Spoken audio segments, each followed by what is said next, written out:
Hi, I'm Cat Bell. Today I'll be going over some practice journal prompts, but first, how to dress like a pirate. You'll need your flounciest blouse. I have this one, it's kind of silky. Whatever you have that's poet, the best. This one has to be worn with cufflinks. For bottoms, I prefer darker, but you can also do brown, and I got these black jeans, and these work perfect for this. As for belts, rather than a traditional belt, a scarf can actually go a long way. And these are my three options. I decided to go with the lighter color one, but if you have like a solid color, that works too, depending on like what other things you have. For shoes, you want to go with your most piratey looking boots. I have these black ones. They have a kind of little belt thing that goes across. And for accessories, I have an eye patch. I don't know where I even got it, and it is so old the elastic is kind of shot and I have to tie it around my hair bun, but that works for me. As for other accessories, I found some cloth at the Dollar Tree that has like mermaids and it's kind of a nautical theme. I just kind of wrapped it around my head and tied it in the back, and no pirate is complete without their booty. So I have these pins that I don't even know where I got them, but they have these little jewels attached to them, and I went with the purple one because it popped against the blue headscarf thing, and it kind of tied in better with the belt in that regard. And here's the look. Moving right along to Reckless Journal prompts, I decided to go with a couple that kind of went together. So the first one is trace your toes. And at first I wasn't sure what exactly you're supposed to do with that, because I know tracing your hand you can make a turkey, and I've already done that prompt and I did a heart, and you can do all kinds of shapes, but it's like, what do you do with a foot?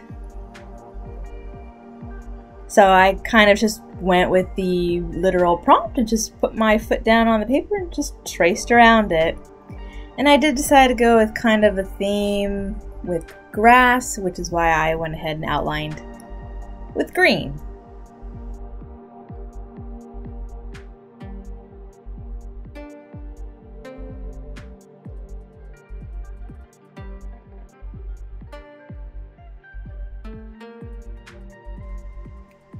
Coloring is when everything really comes together. It's my favorite part of the process. And so I decided to go with my pastels for this because I didn't want to have a lot of detail but still have a nice bit of coverage. Like I said, I was kind of going for a grass theme.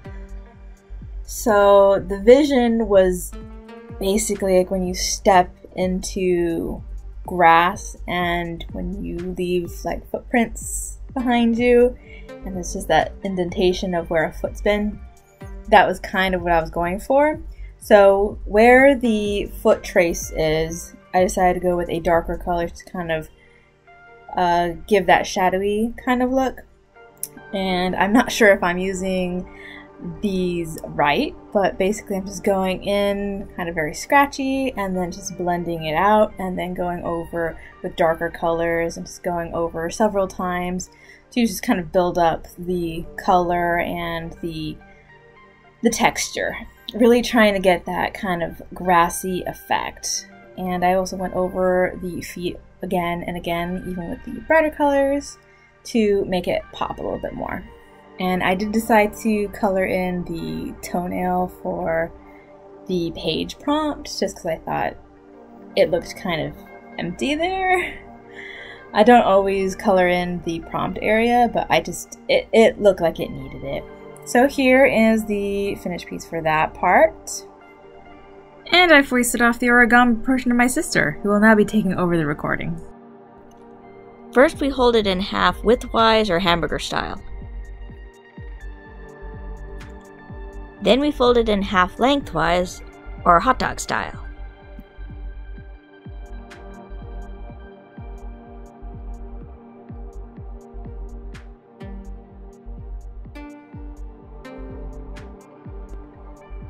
Then we fold in the corners.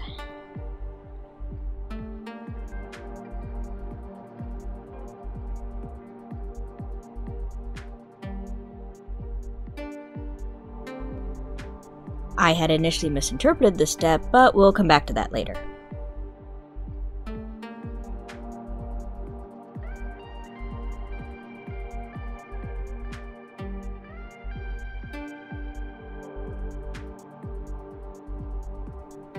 I had originally also started this with the wrong side of the page facing up.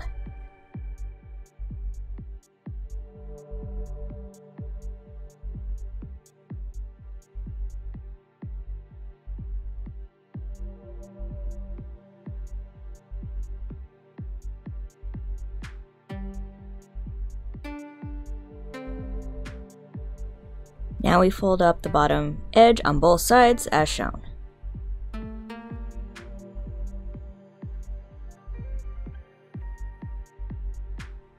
Here's the point where I figured out where I was going wrong with things earlier.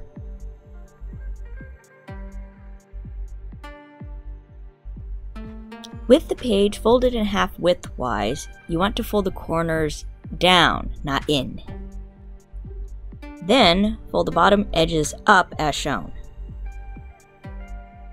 Then, pulling out the sides and flattening the whole thing. Then fold the bottom half up on each side.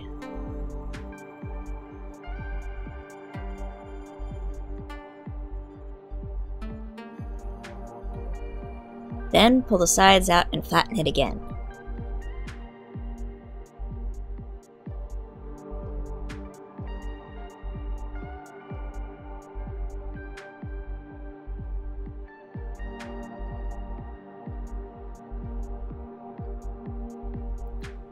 Then pull the outer flaps outward.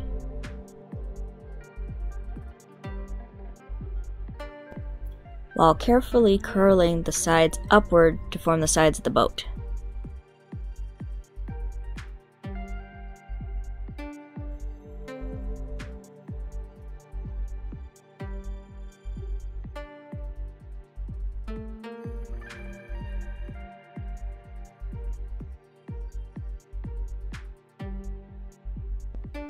And there you have it, an origami boat. I took this opportunity to write a secret message on the boat, hereby christening it the SS Georgie.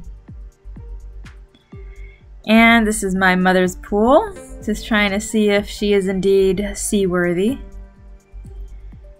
I wasn't worried for a second, as you see me hesitating to drop it in. But look, it floats. It did take on some water and needed to dry, but it was warm in the sun, so it dried pretty quickly.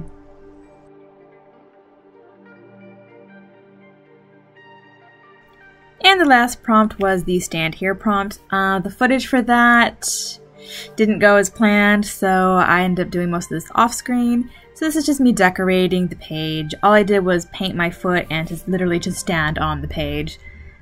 So this is just some decorative seashells. I got a starfish and a sand dollar in there as well. And so here's a finished piece. Overall, it came out okay. And I also got the little SS Georgie. I'm sticking that back into the book. And I had a lot of fun. And that's it for this one. Bye.